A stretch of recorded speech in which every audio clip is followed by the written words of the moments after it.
He thought I was the villain, but he never saw himself. He tells the story like I betrayed him, like I walked into his life just to leave scars behind. But that's not what happened, not even close. The truth is, Victor only tells the parts of the story where he still looks powerful. He never talks about the silence, the confusion, the emotional exhaustion of loving someone who only knows how to take. My name is Elena, and if you heard his version first, you probably imagined me as the problem, the woman who wanted too much, the woman who became distant, the woman who eventually walked away. But stories like this are never that simple, because sometimes the person who leaves isn't the one who caused the damage. Sometimes they're just the one who survived it.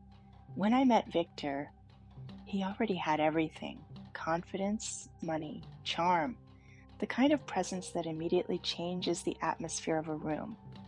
People listened when he spoke.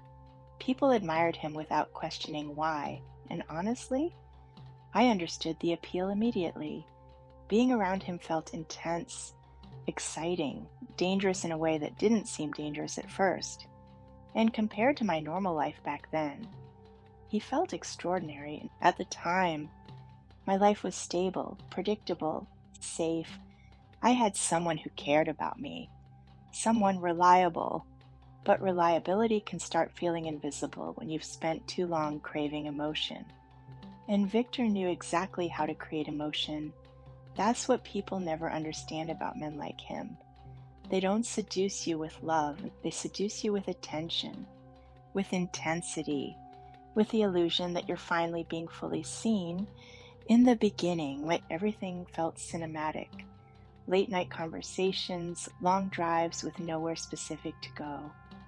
Hours disappearing while we talked about dreams, fears, futures we never truly planned to build. He made ordinary moments feel emotionally charged, and slowly, I became addicted to that feeling, not him, the feeling.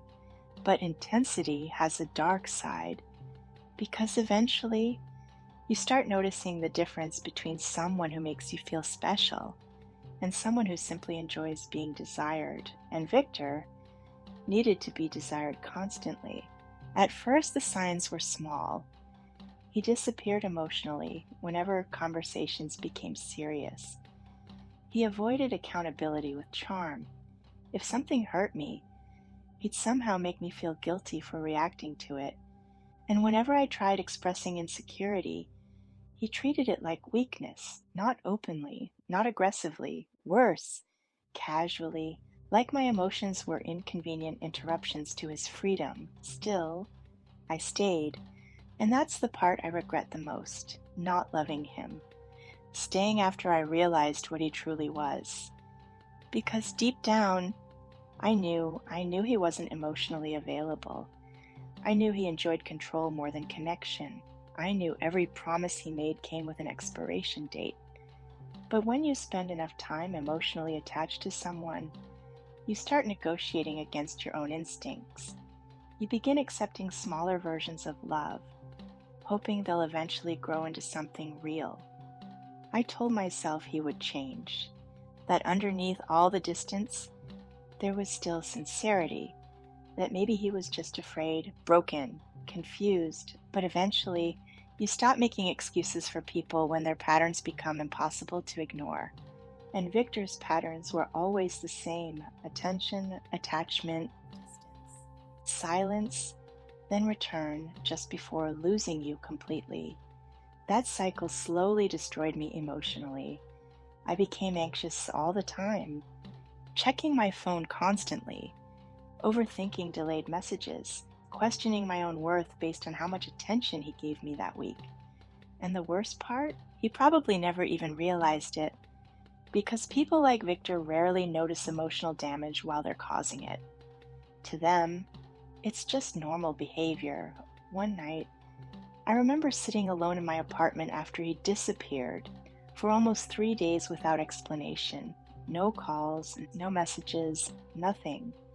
And I kept staring at my phone wondering what I had done wrong. Then suddenly, a terrifying thought crossed my mind. What if I wasn't losing him? What if I had already lost myself? That was the moment everything began changing, not instantly.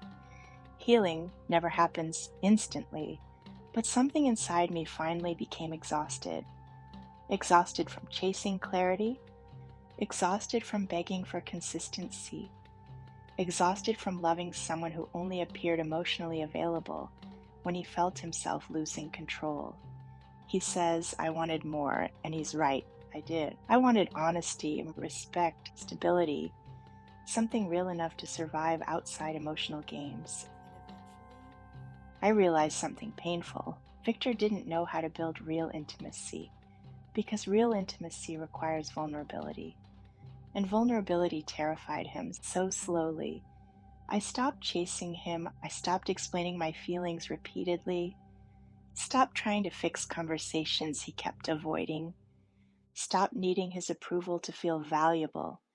And the moment that happened, he noticed immediately, not because he suddenly loved me more, but because for the first time, he felt himself losing control over me. That's when he came back stronger, more attentive, more affectionate, more emotionally present than ever before.